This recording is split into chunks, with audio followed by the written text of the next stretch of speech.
Welcome to Craggle's Crazy Theories, where we discuss books, movies, and games and discover what my whimsical brain is capable of. I'm Craigson Palmer, and this is the book I published at 17. Yep, this weird creature happens to be me, so let me tell you how I got there.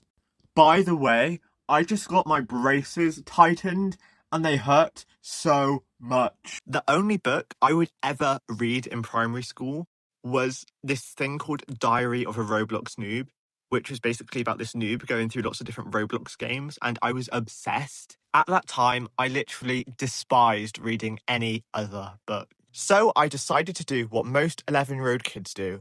Start a YouTube channel. And I continued through year 7 as I was just a ball of anxiety and I hardly had any friends. But then lockdown happened. Then I realised I had no idea what I was doing on my YouTube channel. So I just said, "Thank you, love you," and quit. Then I started to be delusional and picture characters in movies whenever I listened to music. From being delusional, I managed to create a character called Tankin. Then I was like, why don't I turn this character into a movie? But I was a kid. I couldn't direct a movie by myself. But what if I wrote a movie? I also started to take theatre classes, and I really enjoyed it. But I still felt so different around everyone else. After a lot of research, I realised I was both autistic and gay. so I wrote my first storyboard and added those two things into Tankin's character. As a massive cinephile, I decided to read some books that some of my favourite movies were adapted from, and I was very inspired by the way Charlie writes his letters in The Perks of Being a Wallflower. Around this time, I also started making friends online and real life. Most of them were lesbians. I've always considered myself as a good listener, so I was always there for people who ever needed that comfort. And everyone else's worries mattered to me as much as my own do. And that led me to be very passionate about women's rights. That's why I added Taylor to the story, so she can lead her own story alongside Tankin and has that representation of an autistic girl that a lot of books and movies and shows don't include. And just like that, I had finished the first entire draft of the entire book at 14. The entire story just seemed to be quite boring at that point, though. Like, it just was more about this friendship between Tankin and Taylor, who were slightly inspired by characters such as Sydney and Stan from I Am Not Okay With This. The prologue was good, and so was the ending. The middle just felt a bit bland. That was until I discovered one of my biggest special interests. Life is Strange. The whole game was just so emotional and raw and psychologically terrifying. What if I made my book more psychological by reading and watching other mysteries and thrillers? One thing that helped me a lot was this emotional wound thesaurus. And before I could even blink, I had already done my GCSEs, gone to prom, and finally got to escape high school. When I started college, it was around the time when AI was literally starting to take over the world. So a lot of people just kept recommending me to use AI in my writing. And I was like, no, definitely not. No way will I be using AI to write my book for me. I'm much capable of that, thank you. I never wrote the book for myself. I wrote it for other people so they can see these complex characters and relate to them. I want people to find comfort in my writing and feel listened to. And that's something AI isn't capable of. It was very calming to write whilst watching these Minecraft ambience videos. And once I had stopped crying to sad movies and making up random words.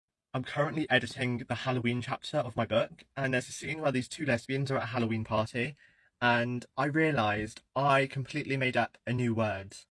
Lesbianistic. What does lesbianistic mean?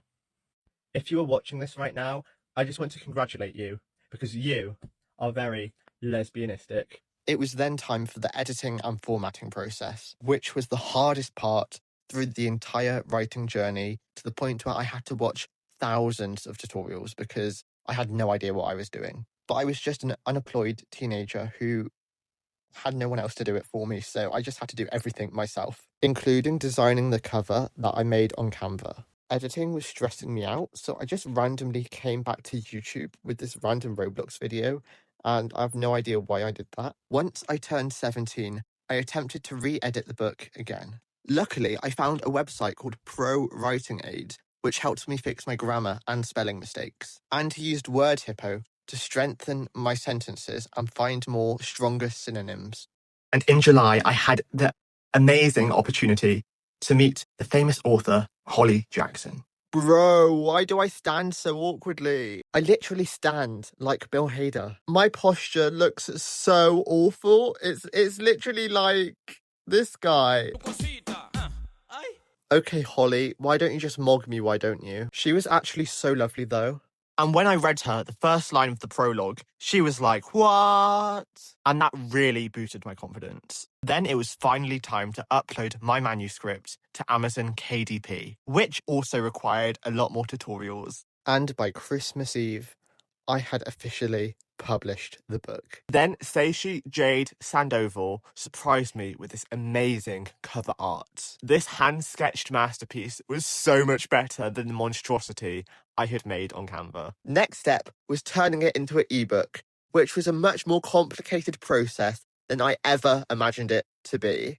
But that also meant I could upload it to Kindle Unlimited so people could read it for free and I would still get paid. That's what I call a win-win situation. An even bigger win is that every royalty is being donated to Women's Aid, which ensures both women and children are living in safe environments. Suddenly, one of my Instagram reels started to gain a lot of views. Prepare to viralize. And all these readers from across the world were reading my book and even got these 5-star reviews where people were basically saying that I described their entire life. And that's exactly what I dreamed of. Then I got my first hate comment. Yay! But people can comment all they want. Just vote. Just vote. I know I'm doing the right thing, although I wasn't. Because people were sending me videos of them sobbing their eyes out.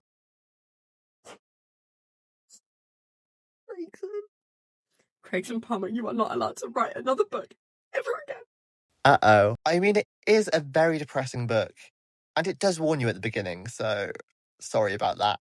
Jeez, I said I was sorry. I also find it really refreshing whenever I see other autistic individuals succeed, because in the past few years we have had quite a few shows and movies about characters being like nervous to come out as gay and struggling with their identity. But there hasn't been that many that actually has autistic characters who are scared to admit that they're autistic. And I think that's something that a lot of autistics struggle with, about kind of admitting to people that they are autistic. They do struggle and they just mask and try to hide it. That's why Taylor's story is so important, because she goes pretty much the entire book without admitting that she's autistic, because she just kind of tries to hide her personality with all these jokes, all these kind of trying to be like this cool girl who skates and all these other things that distract the readers from kind of seeing that, like, the real side of her. And there are so many people in this world that are exactly like her, and they deserve to be recognised. Because a lot of people view autistics as these annoying, cringe people who are just silly, and that's not what we are at all. We just kind of try to fit in, and I just kind of want representation that people can feel really connected to, because I want people to cherish the book that I spent like a big chunk of my life writing, because it matters to me so much. And if that child didn't pick up that pen and write those ideas down, I wouldn't be here right now. Boom. Butterfly effect. And I just wanted to thank everyone who's been there for me for this 5-year journey. And now I'm doing book signings and radio interviews that will be airing next week, some point after my 18th birthday, which is scary. Why am I turning into an adult? I'm not ready. This is terrifying, but I'm now an author, so I think I can do it. This video will actually be releasing 2 days after I turn 18, because it's going to be the 1-year anniversary since I've been diagnosed with autism. And I definitely want to reboot this channel for my 12-year-old self, who is still in there somewhere.